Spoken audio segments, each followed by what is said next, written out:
Someone you know is lying to your face right now.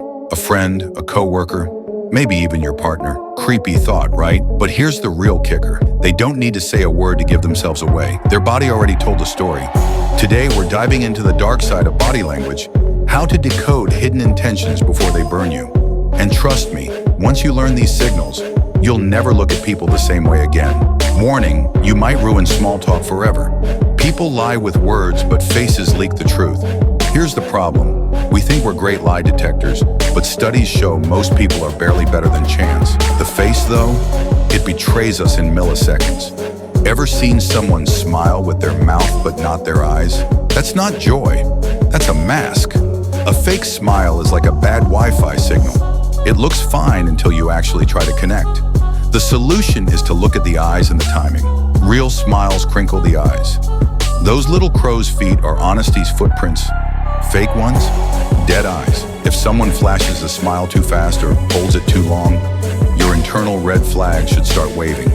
In other words, if their grin looks like it belongs in a toothpaste commercial, but their eyes are screaming, "Help me," something's off. And no, don't go staring at people's faces like a horror movie doll. Blink, breathe, be normal. Okay, so the face is sneaky, but want to know the body part that rats people out the most? Their feet. Most people try to control their words, their hands, even their facial expressions. But the feet?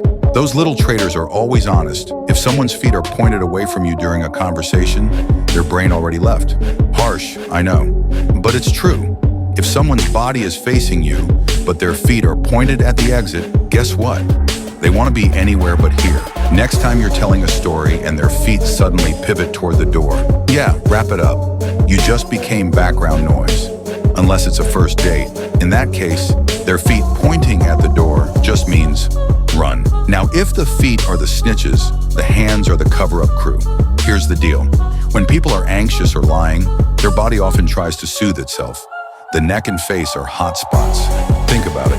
Rubbing the back of the neck, touching the collarbone, covering the mouth, all signs the brain is stressed. And stress usually means there's something they don't want you to know. Notice these gestures in conversations. If someone suddenly covers their mouth mid-sentence, it's like their subconscious is yelling, "Shut up, you fool." If they rub the neck or touch the collarbone, it can signal discomfort or dishonesty. And if they keep scratching their nose when you ask where they were last night, well, unless they're allergic to you, be suspicious. Quick tip though, don't accuse someone of being a liar just because they scratched. Sometimes a sneeze is just a sneeze. Okay, here's where things get dark. And I mean really dark.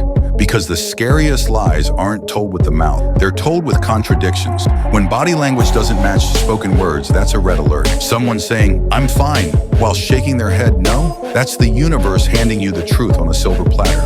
To spot hidden intentions, always trust the body over the words. People rehearse what they're going to say, but they rarely rehearse how their body moves. If words and body disagree, guess which one you should believe. Spoiler, it's not the words. Think of it like subtitles in a bad Netflix show. The audio says one thing, but the captions say something completely different. Who do you trust? The captions. So you've cracked faces, feet, hands, and contradictions. But there's one last frontier, space. And this is where hidden intentions get obvious. People reveal their motives by how close or far they stand. Too close. They want dominance, intimacy, or, well, your deodorant recommendation. Too far? They're uncomfortable, scared, or don't trust you. Space is silent language. Notice how people adjust distance. If someone leans in but keeps pulling back when you lean too, they're testing boundaries. If they step into your personal bubble, it can signal power play, manipulation, or unwanted attraction. Learning to read space is like reading someone's emotional GPS. And if you think personal space violations are creepy, wait until you learn how manipulators use silence to control you. That's a whole other dark psychology rabbit hole. So here's the truth. The dark side of body language is everywhere. Faces leak emotions, feet betray interest, hands soothe lies, gestures expose contradictions, and space screams intentions. Once you learn to read these signs, you'll never unsee them, which is powerful and just a little terrifying. If you found this helpful, you'll love my video on the psychology of manipulation. Because body language is just the surface. Click the end screen and dive deeper before someone uses these tricks on you. Trust me, you'll thank yourself later.